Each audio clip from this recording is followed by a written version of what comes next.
In this video, I'm going to be going over Kinetic by Cheryl Atwell. And this is a very popular contest piece, especially here in Texas, because according to the Achievement Series, it's a grade 2. But on the Texas PML, it's a grade 3. So if you have a 6A non-varsity, sub-non-varsity E, or whatever, this would help to fulfill that grade 3 requirement that you need for that level of contest. And a lot of people choose this because, you start flipping through the score and you say, well, there's no shifting required except in basses.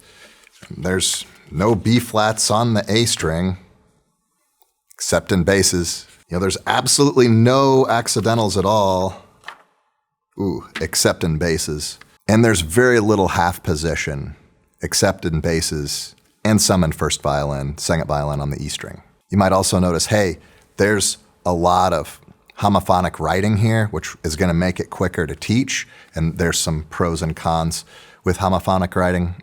Intonation tends to be a con. You might also notice that there's a lot of repetition. There's 2 themes and they come back quite a bit, and the themes themselves are pretty repetitious. There's not a lot of development, in other words, within the theme. So then why do you think it's a grade 3 on the PML? Well, first thing is, it's fast. Half note equals 72, that's pretty quick. Now, if you play it under tempo, is it still really a grade 3? Maybe not. It's just a message out there for teachers that teach younger students. Don't be in such a hurry to program Kinetic for your group, because it's one of those reserved contest pieces that you might need to pull out. And if they play it in your younger orchestra, back when they've only been playing for a year, and they play it 20 clicks under tempo, well, then they're not really getting the full experience of Kinetic in the first place, and you've taken away an opportunity for them to really play it at a high level later on in their playing career. The other reason why I think that this is a grade 3 is because if you look at the bass parts are pretty difficult. And a lot of orchestra directors are also bass players. That's awesome. And when they're looking at a piece of music, they might be putting that into their consideration more than necessarily the violin, viola parts, whatever. And the bass parts are very independent, and they're not as easy to teach as your typical grade 3 piece. If you don't have a strong bass section, can you still program this piece? What would it look like? I went to a workshop once with Jeff Turner, and he made the statement that he won Texas State Honor Orchestra in the full category once without any oboes. So should we take off for incomplete orchestration?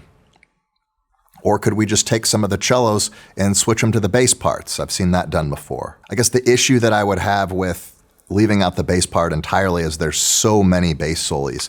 There's one in measure 19, 23, 25, 27, 31, 41, 49, 57,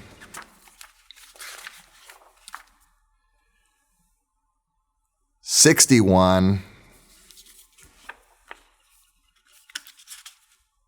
then 92, 95, 96, 97, 100, 103, 104, 115, and 117.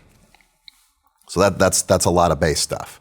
If you leave all of that out, that's a lot of missing material. How, as a judge, how am I supposed to judge this piece? So then who is this piece for? Is it for sort of a younger remediated ensemble, but an outstanding bass section? When does that ever happen?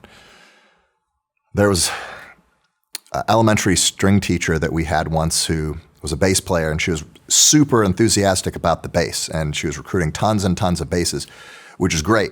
But we also ended up having almost as many basses being recruited as violins, which got awkward later when those kids sort of moved up into high school, and all of a sudden you have a high school orchestra with 20 bass players and only 30 violins. So I wouldn't necessarily say that you need to be in that situation in order to have success with Kinetic, but you probably need at least one strong bass player, or you need to convert some cello parts into bass parts. Basically, they just be playing the bass part an octave above.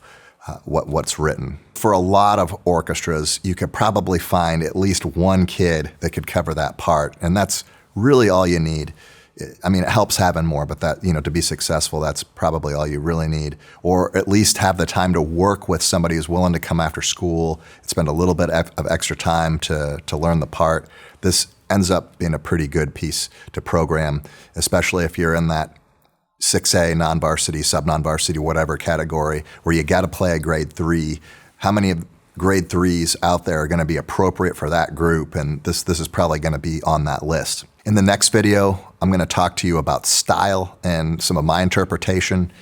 There's not a whole lot here that gives us a lot of stylistic interpretations, so I'm going to tell you what I do and why I came to those conclusions, and you can make up your own mind on what you want to do, but I'm putting a video out there just in case, so hope to see you in the next video.